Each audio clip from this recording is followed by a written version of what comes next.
few members of the victorious ROCCAT to talk about their takedown of Origen. Definitely a takedown. Thank you guys very much, as we're joined here by Steve and Jankos after taking down Origen and handing them their very first defeat. And how, I gotta say, you guys were so incredibly aggressive in the early game. Where did that come from, Jankos? Well, to be fair, we just had like kind of a game plan. Like actually, no, we didn't think about it much, but after picks and buys, we had like something in mind and it worked out. Like we knew that Fizz is super weak if he won't get early snowball on the lane. So we just kind of lane swapped and they played it like we wanted them to play it, and it was so good for us, and we just went for the kills. So you talk about the picks and bans. Can you tell me how you felt the team compositions worked out? Crepo on the cast stage was talking about the lack of wave clear from Origen. Is that something you guys thought about as well? I mean, we didn't really think about it, but we kind of had what we wanted pretty much. Like we didn't really care much what would they pick. Like they didn't give us like the stronger jungler. Like usually we want the stronger jungler, but I mean Lee Sin is like stronger than Eve, but there was not this like 2 OP junglers that's like Gragas and Rek'Sai.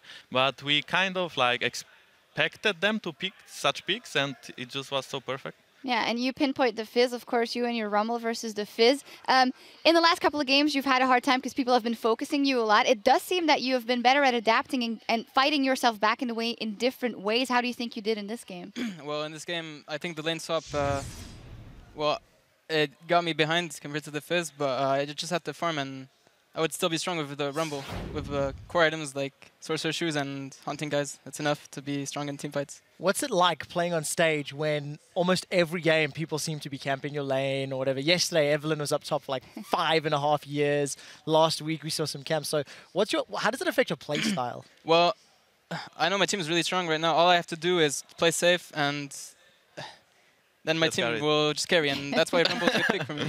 Yeah, not die, and then it's fine. Get carried. This was Jankos slipped in there. Yeah.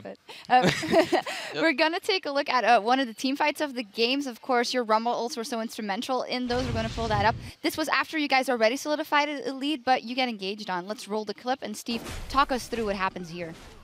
Well, we're grouping mid right now, and we're just going to siege a tower. I'm going to group with the team moving from bot lane. Right now I see Soa's engaging, and I don't know if I'm going to be late enough. I don't know if I have to TP, but I know my ulti is long range, so yeah, they got a big knock-up, and so right now I know they're pretty low. I'm just going to ulti and... Steve, what's the communication like in the team when Origen sort of engage and you're quite far away and you don't TP?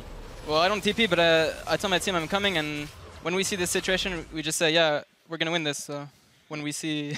Yeah, I think the engage from them was like pretty too hard on us, and then like when Azir actually didn't get hit by the Fizz close. I mean, he did get hit by the Fizz ult, but then like he kind of peeled back, and then it was so easy for us to actually like just go on the front line, and then Niels kind of flashed in, and that I think lost them the team fight because like he didn't get the finish off, and we just like rolled over them. Yeah. And in the heat of that, your carries got to do a lot of damage as well. Also the Azir, and actually earlier we asked you guys at home your must-pick ban champions. And at Michelangelo, oh, by the way, good job on assisting Chapel, he tweeted, Azir, the playmaking potential from that champion is absurd, not to mention the damage and sieging capabilities. I just can't stand it. Okay, we're just going to let that go. But good tweet by him. As said, the Azir was good, the Sivir was good, but you guys were just as a team, a cohesive unit.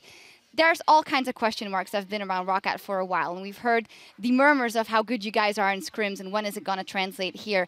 So I'd love to know from you guys, what does this mean, this win, especially taking down the undefeated Origen, and what you learned from it? Yeah. I mean, first of all, we are happy that we defeated our old coach, Taki. There's like a little like rivalry between us, and like we won, yay, we are better. And now, I mean, we are still kind of sad because we lost yesterday versus Giants, but that's like one win against like probably top 2 team in Europe, at least in the standings right now. So we will take it, and let's see what happens next. It's fantastic. Congratulations on the win. It's also great to hear just how happy you two are after that victory. Yeah, definitely. Congrats, and thank you so much for joining us. Thank you. All right, in just a few minutes, Elements will take on the Copenhagen Wolves in our next match. Stay tuned. There's more European LCS coming your way right after this. Master yourself. Master the enemy. But in comes the calling around the side from Niels. Woolite heals, but it's not enough. Steve, he's going to burn a flash, but Niels is on him. Another summoner heal pop. Rumble is here. Fight. I don't have someone there. I have to back up. I will back as well. Hayman pulverized, that's what they needed. Will Origen be able to get the pick off Niels? Going low, the equalizer equalizes Niels. Fights on, equalizer down by Peke, and Mithy zoning Nuke Duck around the back, and in comes Nuke Duck, slides and glides. ROCCAT become the first team to take down Origen.